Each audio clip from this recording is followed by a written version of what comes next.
هو احنا رايحين خلاص الزمالك ده فرقه هفا رايحين نموتها وخلاص؟ هو احنا ايه؟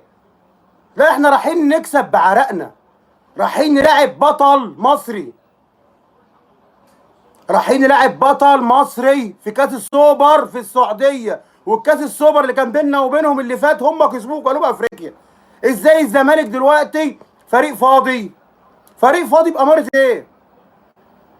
ده جايبين صفقات وعندهم يا جماعه مش عايزين تهاون في الماتش، مش عايزين لعيبه الاهلي توصل لها الحاله ديت، والمصحف بكلمكم جد.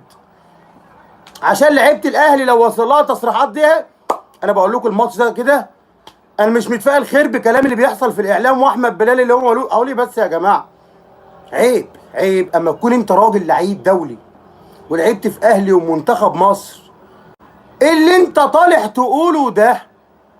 ده انا بحسبك تطلع تقول لعيبه الاهلي انتوا لعيبه كبيره بس انتوا رايحين تلعبوا فريق كبير اعملوا حسابه. طالع بتعمل المنظر ده فينا احنا، بتعمل دافع للعيبه الزمالك وبتحط عندهم دافع اللي هم ينزلوا قدام منك يعملوا كل حاجه، وعندهم حق لو سمعوا التصريح ده، ويبقى عندهم حق يموتوا نفسهم في ارض الملعب. اما انت تطلع تهينهم بالمنظر ده وتقول لك اصل ما يسافروش، اصل النتيجه محسومه وانا بحذرهم. تحذر مين يا عم؟